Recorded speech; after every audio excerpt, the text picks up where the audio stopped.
Everybody like and subscribe, praise the bell icon. Story number 1. It was a chilly autumn evening when Sarah, a college student, found herself waiting at a nearly deserted bus stop on the edge of town. The wind whistled through the empty streets, and the last few cars passed by, their headlights casting long, eerie shadows across the pavement. It was well past 10 p.m., and the night felt unusually quiet. The bus was late. Sarah checked her phone again. No notifications.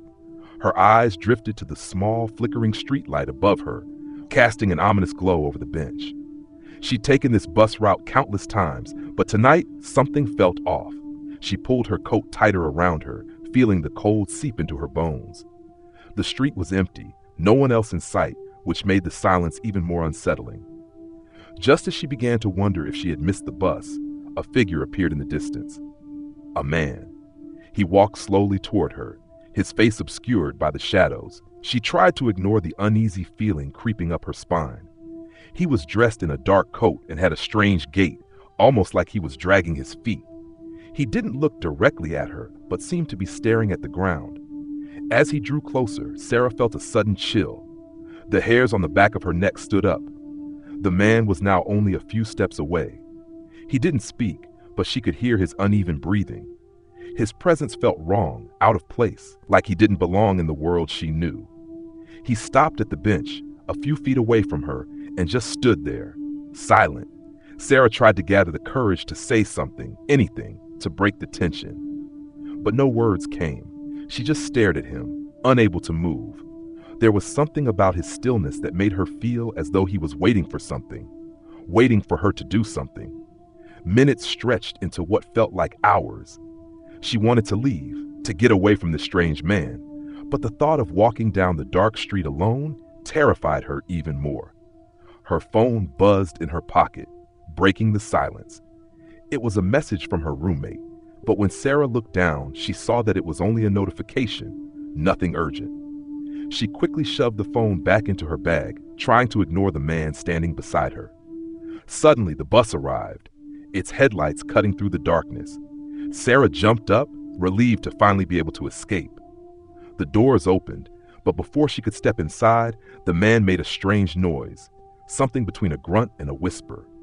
It was barely audible, but it chilled her to the core. She turned to look at him, her heart pounding in her chest. The man was staring at her now, his eyes wide and unblinking. But there was something wrong with them, something unnatural. His pupils were dilated, the whites of his eyes almost glowing in the dim light. "Get on the bus," he muttered in a raspy voice. "Get on the bus and never look back." The words sent a wave of panic through Sarah. She didn't know what to do, but instinct took over. She hurried onto the bus without looking back, her breath shallow and rapid. The doors closed behind her, and she slumped into an empty seat, trying to calm herself. The bus started moving, and Sarah looked out the window, half expecting to see the man standing there, watching her. But the street was empty. The stop was dark, and the only light came from the bus itself. She tried to shake off the feeling of dread that had settled over her, telling herself it was just her imagination. But as the bus drove further into town, she saw something that made her blood run cold. In the reflection of the bus window, she saw the man, standing on the side of the road, watching her, his face pale and distorted, his eyes still wide open, never blinking. The bus didn't stop at the next few stops, but when Sarah looked back toward the front, the driver's face was different, pale and expressionless, just like the man at the bus stop. The air inside the bus felt thick, suffocating. Every stop after that was eerily silent. No one else got on.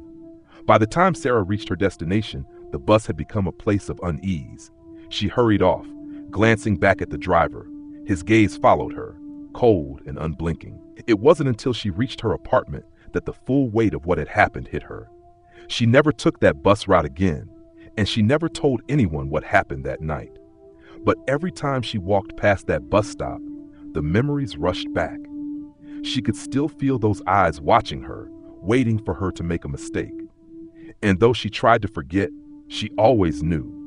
There was something out there, lurking in the shadows, just waiting for her to return. She could still hear that voice in her head, the words echoing in her mind, "Get on the bus and never look back."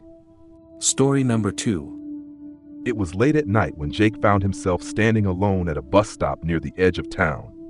The air was thick with fog, the kind that made everything feel distant, muffling even the smallest sounds. He had been out with friends earlier, but after a long night of drinking, he had missed the last bus home.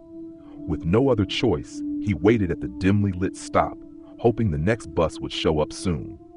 The streets were empty, save for the occasional car that drove by in the distance. He checked his watch, 2:15 a.m. The bus should have been here by now, but there was no sign of it. Just as he was about to check his phone for any updates, a figure appeared at the far end of the street. It was a woman, walking slowly toward him, her head down, as if she didn't see him. She wore a long, dark coat and heavy boots, her hair hidden beneath a large scarf. Jake wasn't the type to engage with strangers at odd hours, but something about the woman caught his attention. As she grew closer, he noticed something strange. Her movements were stiff, mechanical, as though she was forcing herself to walk. When she was almost directly in front of him, she stopped without warning. She didn't say anything, just stood there, staring at the ground. Jake shifted uncomfortably, wondering if she was all right. He had a sudden urge to ask if she needed help, but before he could speak, the bus finally appeared in the distance, its headlights cutting through the fog like a predator closing in on its prey. The woman didn't react to the bus. She simply stood there, motionless, still staring at the ground. The bus pulled up to the stop, and Jake stepped forward, relieved to see the driver's face through the fogged-up window. But as the doors opened, the driver's face froze in a look of complete horror. The bus driver's eyes were wide, his mouth agape, as though he had seen something that terrified him to his core. "Get on the bus," the driver whispered, his voice shaking. "Don't make eye contact with her. Just get on the bus." Confused but scared, Jake didn't hesitate. He climbed aboard the bus and sat down, his heart racing. He looked out the window at the woman who was still standing at the bus stop, staring at the ground, just her body unnaturally still. The doors closed and the bus lurched forward. The driver didn't speak for several minutes, but Jake could feel the tension in the air. The bus was oddly silent, and the driver seemed to be avoiding looking in the rearview mirror. Finally, the driver spoke again, his voice barely above a whisper. "That woman, she's been waiting for someone for years," the driver said. "She never gets on the bus, she just waits, and when someone else gets on, she follows them." Jake stared at him, unsure of what to say. The driver's grip on the steering wheel tightened. "She doesn't leave the bus stop," the driver continued. "She can't. She's been stuck there for a long time. But if you're alone, she'll follow you. And if you're unlucky enough to be the one she's waiting for, well, that's when she gets on the bus. And then you're never seen again." Jake's blood ran cold. He turned his gaze to the window, but the woman was gone. The bus was now surrounded by thick, suffocating fog, and the streetlights outside flickered erratically. As they drove through the fog, Jake tried to ignore the dread that gnawed at him. The bus made several stops, but each time, the driver would speak in low tones, warning the passengers to avoid looking at anyone standing outside. The bus felt smaller with every passing minute, as though something unseen was pressing in on them. When Jake finally reached his stop, he was nearly shaking with fear. He stood up, ready to get off, but just before the doors opened, the driver spoke one last time. "Whatever you do," the driver warned, his voice almost pleading, "never come back to this bus stop at night. If she follows you home, there's no escape." Jake didn't need to be told twice.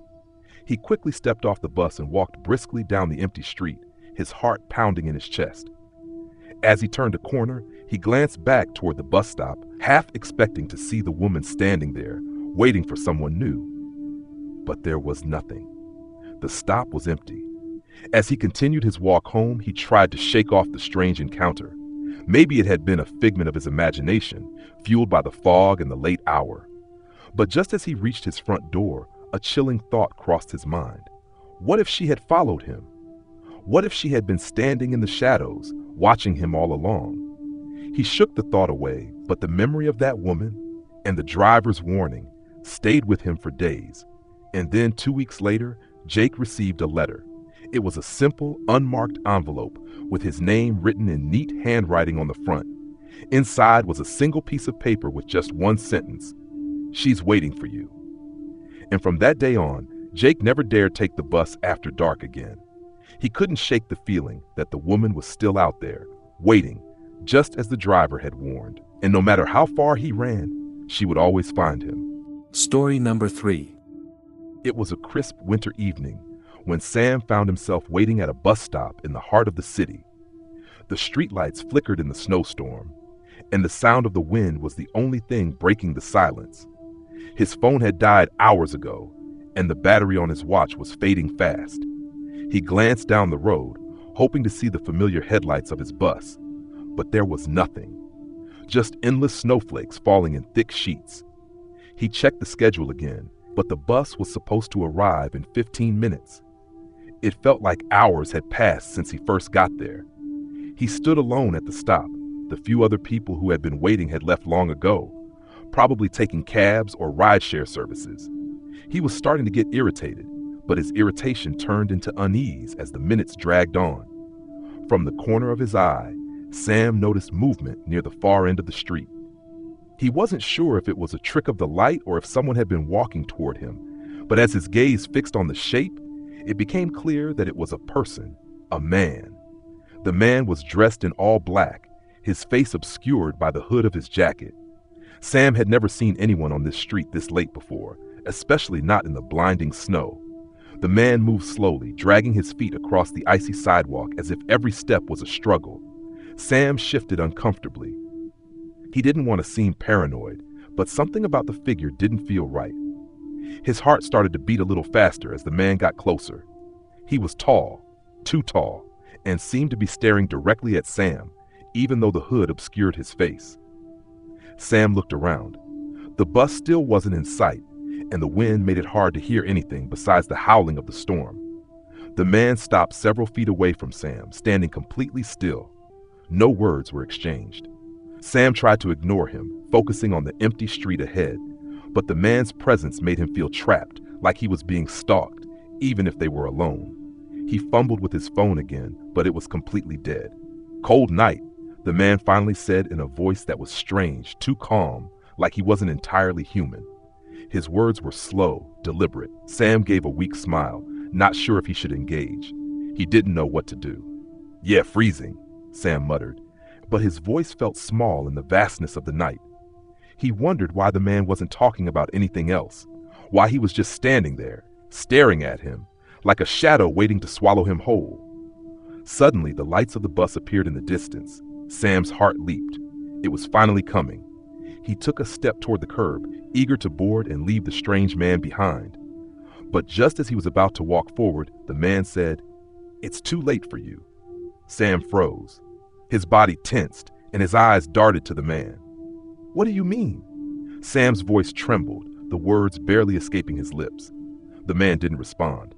Instead, he raised a long, bony finger, pointing at the bus that was now nearing the stop. Sam's stomach turned as the bus headlights grew brighter, and he took a hesitant step back.